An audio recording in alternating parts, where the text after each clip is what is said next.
찬송가 208장 찬송합니다. 208장입니다.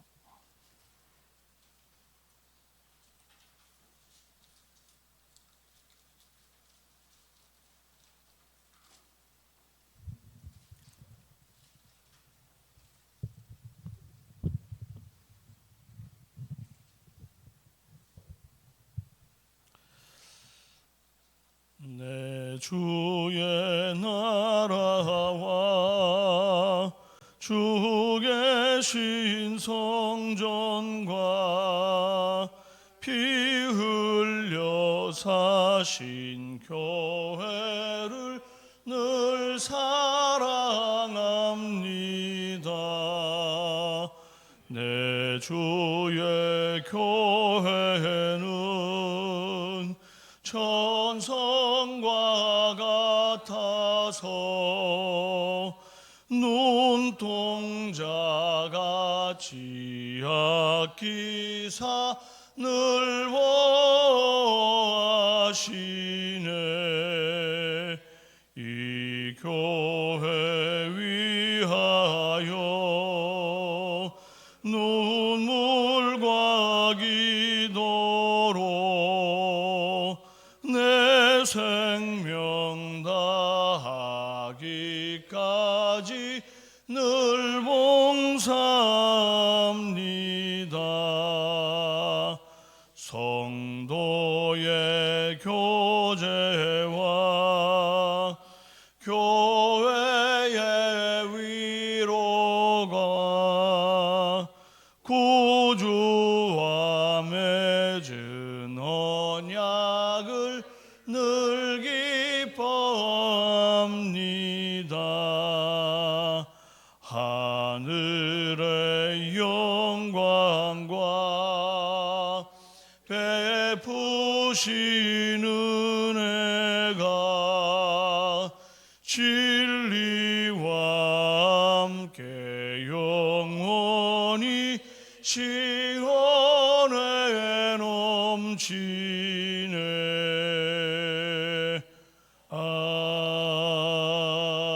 아멘. 신앙 고백드립니다. 나는 전능하신 아버지 하나님 천지의 창조주를 믿습니다. 나는 그의 유일하신 아들 우리 주 예수 그리스도를 믿습니다. 그는 성령으로 잉태되어 동정녀 마리아에게서 나시고 본디오 빌라도에게 고난을 받아 십자가에 못 박혀 죽으시고 장사된 지 사흘 만에 죽은 자 가운데서 다시 살아나셨으며 하늘에 오르시어 전능하신 아버지 하나님 우편에 앉아 계시다가 거기로부터 살아있는 자와 죽은 자를 심판하러 오십니다. 나는 성령을 믿으며 거룩한 공교회와 성도의 교제와 죄를 용서받는 것과 몸의 부활과 영생을 믿습니다. 아멘. 오늘은 로마서 16장 17절에서 27절까지 말씀입니다.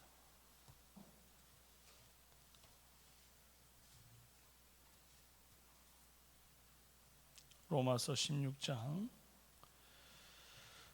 17절에서 27절까지 말씀입니다.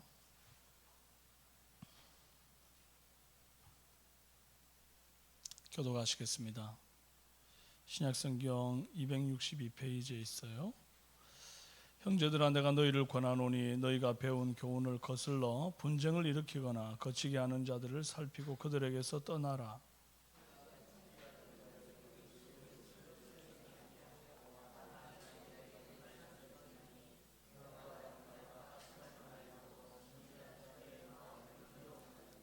너희의 순종함이 모든 사람에게 들리는지라. 그러므로 내가 너희로 말미암아 기뻐하노니 너희가 선한데 지혜롭고 악한데 미련하기를 원하노라. 평강의 하나님께서 속히 사탄을 너희 발 아래에서 상하게 하시리라. 우리 주 예수의 은혜가 너희에게 있을지어다. 나의 동역자 디모데와 나의 친척 누기오와 야손과 소시바드가 너희에게 문안하느니라. 이 편지를 기록하는 나 더디오도 주 안에서 너희에게 문안하노라. 나와 온 교회를 돌보아주는 가이오도 너희에게 문안하고 이성의 재무관 에라스도와 형제 구아도도 너희에게 문안하느니라. 나의 복음과 예수 그리스도를 전파함은 영세 전부터 감추어졌다가 이제는 나타내신 바 되었으며 영원하신 하나님의 명을 따라 선지자의 글로 말미암아 모든 민족이 믿어 순종하게 하시려고 알게 하신 바 그 신비의 계시를 따라 된 것이니 이 복음으로 너희를 능히 경고하게 하실 지혜로우신 하나님께 예수 그리스도로 말미암아 영광이 세세 무궁토록 있을지어다. 아멘. 반갑습니다. 오늘 새벽은 복음으로 경고한 교회를 위해라는 제목으로 함께 은혜 나누겠습니다. 로마 교회 안에 갈등과 분열의 소지가 다분히 있었습니다. 앞선 장들에서 유대인들이 이제 할례나 율법 준수를 강조하면서 믿음 아닌 것을 구원의 방편인 것처럼 가르치기도 했기 때문에 이제 바울이 그런 상황을 정리하면서 의인은 오직 믿음으로 말미암아 살리라 함으로 이제 그 로마서 초기에 정리를 했던 적이 있었습니다. 그걸 보면 알 수 있죠. 거짓 교사들이 거짓된 가르침으로 믿음의 공동체를 분열시키려고 하는 겁니다. 이런 자들은 초대교회 로마에뿐 아니라 여러 도처의 위협으로 도사리고 있었습니다. 오늘 우리 본문 18절에 이 같은 자들은 우리 주 그리스도를 섬기지 아니하고 다만 자기들의 배만 섬기나니 교활한 말과 아첨하는 말로 순진한 자들의 마음을 미혹하느니라 그랬어요. 여기 이제 독특한 표현이 자기들의 배만 섬긴다 하는 말인데 이제 이 말씀이 빌립보 3장 18절에서 19절 말씀과 닮아 있습니다. 여러 사람들이 그리스도의 십자가의 원수로 행하느니라. 그들의 마침은 멸망이요 그들의 신은 배요 그 영광은 그들의 부끄러움에 있고 땅의 일을 생각하는 자라 그랬어요. 배만 섬기나니 그들의 신은 배요. 이 배를 위하는 자기들의 이익만 챙기는 그런 자들이다 하는 표현인데 이것이 로마서에도 있고 빌립보에도 있고 막 이런 거 보니까 이런 자들이 곳곳에 도처에 있구나 알 수가 있는 거죠. 바울이 이 로마서를 쓴 뒤에 한 4년에서 6년 뒤에 이제 비슷한 내용을 빌립보 교회에 경고했던 겁니다. 이제 그런 걸 보면 거짓 교사로 인한 진리 수호 문제가 모든 주님의 몸된 교회를 향한 이 문제고 바울의 염려 중에 하나였다 하는 것을 알 수 있습니다. 바울은 연약하고 아직 어린 성도들에 대해서는 굉장히 부드럽게 다뤄요. 기다려줘야 되고 용납해야 되고 막 이렇거든요. 그런데 거짓 교사들에 대해서는 아주 무척이나 엄격합니다. 이제 이들이 아주 의도적으로 교회를 혼란에 빠뜨리고 또 사도들이 이미 가르친 그 가르침에 반대되는 이미 배운 것하고 거꾸로 가는 그런 말들을 하면서 그 사이에서 자기들의 이익을 챙기는 자들이기 때문에 심각한 교회의 해악으로 보고 있었던 거예요. 이렇게 교회를 어지럽히는 거짓 교사들을 향한 이 성도들의 태도가 어떻게 돼야 되는가 하는 것을 지침을 줍니다. 바울이 그 지침이 뭔가 하니까 첫째, 그들을 경계하라 하는 겁니다.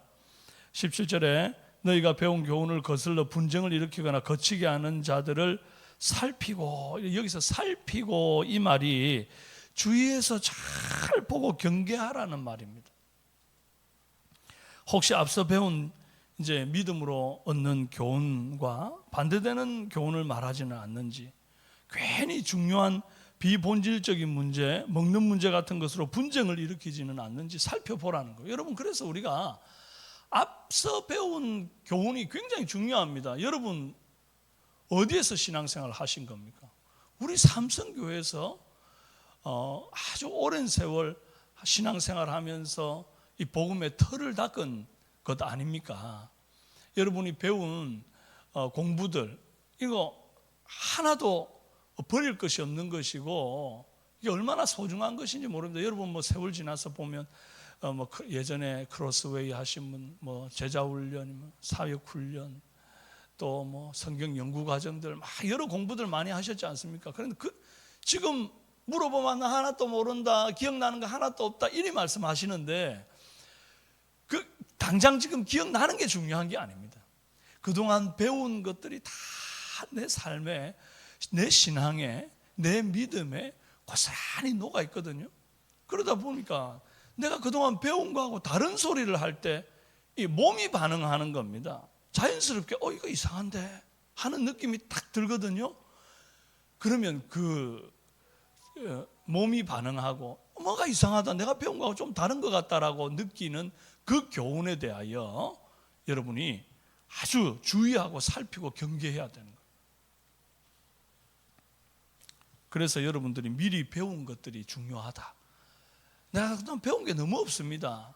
나는 교회 예배만 드리고 다녔지 나는 너무 공부한 게 없습니다 하시는 분들은 기회에 있을 때 많이 배우시길 바랍니다. 우리 교회가 계속 그래도 학기마다 성경 연구 과정을 열어서 여러 목회자들이 다양한 강의들을 개설해 놓고 있으니 하나님 앞에 가는 날까지 우리가 사실은 주님을 더욱 힘써 알고 배워가지고 하나라도 더 주님을 알고 힘써 배워서 믿음에서 흔들리지 않고 요동하지 않는 은혜 있기를 바랍니다. 둘째는 그들에게서 떠나는 거예요. 17절에 형제들아 내가 너희를 권하노니 너희가 배운 교훈을 거슬러 분쟁을 일으키거나 거치게 하는 자들을 살피고 그들에게서 떠나라. 논쟁하고 토론하고 뭐 잘잘못 따지는 것이 필요할 것 같지만 아닙니다. 그들도 어떻게든지 복음을 전해서 변화시켜야 하지 않겠냐. 저 이단들도 한 영혼이 너무 아까운데 복음을 전해가지고 좀 변화시키면 좋겠다 하겠지만 그렇지가 않습니다. 그렇게 하려면 그 잘못된 거짓 교사들, 이단들을 가까이 두고 계속 대화를 해야 되는 거 아닙니까? 이제 그러다 보면 결국 교회만 크게 상처를 입게 되는 겁니다. 아예 처음부터 가까이 하지 말라는 거예요. 이 똥은 가까이 가면 똥물만 튀는 거예요. 거짓 교사들은 그런 존재들입니다. 하나님의 이 진리의 말씀을 어그러뜨리고 이 말씀에 없는 것을 말하거나 말씀에 있는 것을 빼거나 하는 그런 자들은 정말 한 영혼을 생명책에서 이름을 빼려고 하는 그런 악한 자들입니다. 절대 가까이 하면 안 되죠. 오늘날도 가가호호 방문하는 여호와의 증인, 신천지, 구원파, 하나님의 교회 같은 이단들이 찾아오면 아예 가까이 하지를 말아야 합니다. 악수도 말고 인사도 하지 말고 멀리하는 성경대로 사는 그런 저와 여러분 되기를 바라요. 자, 셋째는 분별하라는 겁니다. 19절 너희가 선한데 지혜롭고 악한데 미련하기를 원하노라. 어린아이가 아주 착하고 순진하고 그러잖아요.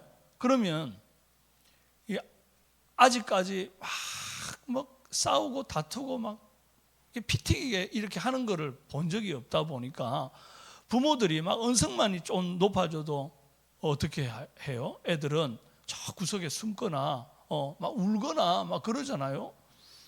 그것처럼 분위기가 좀 무거워지고 조금만 불안하면 뒷걸음질 쳐서 피하는 것처럼 선악을 분별하여 악한 것을 피하기를 바랍니다. 그래서 너희가 선한데 지혜롭고 악한데 미련하기를 원한다는 말을 다른 말로 하면 너희가 선에는 전문가가 되고 악에는 초보자도 되지 않는 것을 원한다, 이 말인 거예요. 우리가 선한 일을 행할 때는 아주 그냥 전문가가 되기를 바랍니다. 근데 악한 일을 만날 때는 이게 뭐 미련해가지고 너무 몰라가지고 아예 악한 일은 거들떠도 보지 않고 뒷걸음질 쳐 피하는 은혜 있기를 바라요. 그리고 이제 이어 덧붙이는 20절에 평강의 하나님께서 속히 사탄을 너희 발 아래에서 상하게 하시리라 그랬는데, 여러분 평강은 사탄과 대적하여 싸워서 악을 멸할 때 주어지는 겁니다. 그냥 좋은 게 좋은 거라고 부딪히지 않으려고 하고 그냥 내버려 둬가지고 저절로 얻어지는 평강이 아니라 이거예요. 그래서 평강의 하나님이 사탄을 속히 너희 발 아래에서 상하게 하시리라. 이 사탄 권세를 상하게 하고 짓밟아야 평강이 주어지는 겁니다. 그래서 너희가 아직까지 피 흘리기까지는 싸우지 아니하였도다. 여러분, 우리가 지금 이 영적 전쟁을 하는 이 험한 믿음을 지켜가는 세상 속에 때로는 정말 피 흘리기까지 싸워서 쟁취해야 될 평강이 있다는 것을 아셔야 합니다. 자, 그리고 로마 교인들을 향한 동역자들의 문안 인사가 이어져요. 이 문안의 특징은 어제의 문안과는 좀 다릅니다. 어제는 이제 그 16장 상반부에는 로마 교회 사람들에게 26명의 바울의 사람들을 소개하면서 너희가 이 사람들한테 문안 인사해라 라고 권면했는데, 오늘의 문안은 이 바울의 그 또 이제 아까 그때 문안해라 했던 그 사람 말고 또 다른 어떤 사람들이 이제 로마 교회를 향해서 먼저 문안 인사를 하는 그런 모양새예요. 나의 동역자 디모데와 나의 친척 누기오와 야손과 소시바드가 너희에게 문안하느니라. 어제는 뭐라고요? 문안하라. 너희 보고 문안하라 이렇게 얘기를 했는데, 이제는 누구가 너희에게 문안하느니라. 이 편지를 기록하는 나 더디오도 주 안에서 너희에게 문안하느니라. 로마서를 쓸 때 바울이 구술로 불러주고 더디오라고 하는 분이 이걸 썼어요. 대피를 시킨 거죠. 바울이 시력이 굉장히 안 좋았던 것 같습니다. 그래서 많은 부분 성경을 대피를 시키는 게 있어요. 대피를 하는데 본인이 관여하지 않은 게 아니라 입으로 다 불러주고 그것을 받아 적기만 하는 서기관처럼 이렇게 쓰는 거예요. 그래서 이 성의 또 재무관 에라스도와 형제 구하도도 너희에게 문안하느니라. 문안 인사를 너희가 하라 라고만 할 것이 아니라 내가 먼저 문안 인사하는 모습이 또 아름답네요. 그래서 문안 인사는 어떻게 해야 되는 겁니까? 내가 먼저 하기도 하고 또 상대가 나에게 또 먼저 하기도 하는, 주거니 받거니 하는 주 안에서의 교통함이 아름답습니다. 그리고 로마서를 마치는 이 대망의 마무리, 이 마무리가 어떻게 되는고 하니 이 복음 전파의 이유, 이 로마서를 쓴 이유를 밝히고 하나님께 최종적인 영광을 돌림으로 맺어요. 바울의 복음과 예수 그리스도를 전파하는 이유가 무엇입니까? 영세 전부터 감추었고 비밀이었던 구원의 길이었습니다. 어떻게 하면 구원을 얻을까? 짐승의 피로도 안 되고 율법적으로 살아봐도 안 되던 그 길을 예수 그리스도께서 나타나사 대속을 통해 길을 열어주신 거예요. 이 사건이 로마 통치 기간에 이제 이스라엘 땅에 역사적으로 일어났고 예수님 십자가 지심으로 이루어졌잖아요. 이것이 모든 백성에게 명백하게 나타난 바 된 거예요. 이거 숨겨진 게 아닙니다. 숨겨졌던 그 비밀인 말씀이 육신이 되어 우리 가운데 오셔가지고 분명히 이 비밀이 나타나 보여지게 된 거죠. 그래서 알려진 바 된 겁니다.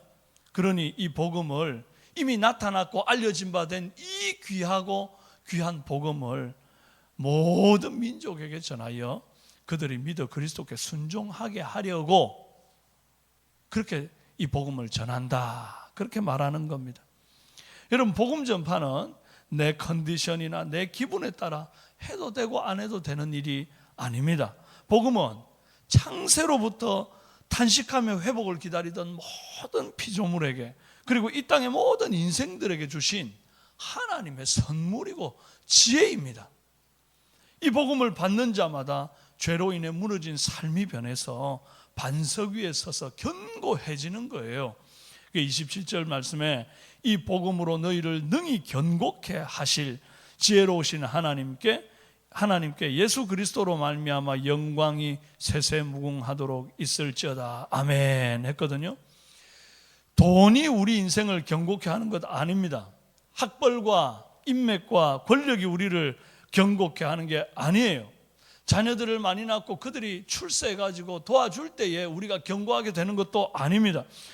우리는 하나님이 지으시고 그 코에 생기와 성령을 불어넣어 주신 주님의 그릇이기 때문에 주님이 견고케 하실 때에 비로소 내 삶이 견고하게 되는 거예요. 그러므로 이 복음이 너희를 능히 견고케 하실 줄을 믿으시기를 바랍니다. 복음만이, 예수만이 내 반석임을 고백하는 저와 여러분 되시고, 오늘 이 하루 그 반석 위에서 힘있게 살아가는 은혜 있기를 주님의 이름으로 축원합니다. 함께 한번 기도하시겠습니다. 살아계신 하나님 아버지, 주님의 몸된 교회를 진리를 왜곡하고 또 진리를 대적함으로 거짓 지식을 흘림으로 몸된 교회를 상처 입히고 괴롭히고 또 분열시키려고 하는 그 모든 이단적인 생각과 진리를 대적하는 생각들이 절대 서지 못하도록 주님 도와주시옵소서. 그들을 대할 때에 하나님 자꾸 그들과 가까이 하고 이야기를 섞고 인사 나누는 것이 아니고 주신 말씀처럼 멀리하고 주의하고 살피고 그들과 떠나는, 오히려 진리에 대하여 가까웠게 지내고 비진리에 대하여 멀리하는 그런 은혜가 우리 삼성교회 성도들에게 다 있도록 주님 도와주시기를 간절히 원합니다. 이 복음이 얼마나 귀한지, 복음만이 나를 견고케 하고 복음 위에 서 있을 때 내가 반석 위에 서 있는 것이고 요동함이 없는 줄로 믿습니다. 헛된 것들 마음 두지 아니하게 하옵소서. 돈이, 인맥이, 학벌이, 권력이 나를 견고케 하는 것이 아니라 오로지 예수 그리스도 그 복음만이 나를 견고케 하는 줄로 믿고 그 복음 위에 든든히 서 있는 오늘 이 하루가 되도록 우리 모든 삼성교회 성도들을 진리 가운데 붙들어 주시옵소서. 오늘도 육신이 연약한 성도들 붙잡아 주시고 강건케 하사 회복을 허락하여 주옵소서. 속히 병상에서 털고 일어나 하나님 앞에 예배하는 귀한 은혜가 있도록 도와주시옵소서. 오늘도 직장 속에 승리하는 하루 되게 하시고 주님 동행하여 주옵소서. 예수님의 이름으로 기도합니다. 아멘. 하늘에 계신 우리 아버지, 아버지의 이름을 거룩하게 하시며 아버지의 나라가 오게 하시며 아버지의 뜻이 하늘에서와 같이 땅에서도 이루어지게 하소서. 오늘 우리에게 일용할 양식을 주시고 우리가 우리에게 잘못한 사람을 용서하여 준 것 같이 우리 죄를 용서하여 주시고 우리를 시험에 빠지지 않게 하시고 악에서 구하소서. 나라와 권능과 영광이 영원히 아버지의 것입니다. 아멘. 오늘은 주일 예배와 자녀들을 위해서 기도합니다. 전 성도가 주일 성수하며 예배를 통해서 하나님의 임재를 경험하고 하나님의 임재를 갈망하는 그런 성도와 교회가 되도록 위해서 기도해 주시고, 예배를 인도하는 모든 사역자와 여러 봉사자들이 즐거이 헌신하는 주일이 되도록 기도해 주시기를 바랍니다. 그리고 매주 등록하는 인원이 많아지고 새가족들이 성장하고 구역 기관 목장에 잘 정착하도록 위해서 기도해 주십시오. 이번 주는 특별히 또 기관 목장을 드리는 그런 주일인데 함께 모여서 주 안에 아름답고 은혜로운 교제 나누는 그런 시간이 되도록 위해서 기도해 주시고요. 우리 수험생과 취업준비생들, 군복무와 타지에 있는 자녀들을 위해서 기도해 주시고 미취학 아동들과 영아들에게 건강과 지혜를 주시도록, 결혼 정년기에 있는 우리 청년들에게 배우자를 허락하시고 결혼 후 자녀를 가지기 원하는 자녀의 가정에게 태문을 활짝 열어달라고 이 시간 간절하게 주여 한번 부르짖고 기도하시다가 자유롭게 돌아가십니다. 기도합니다. 주여!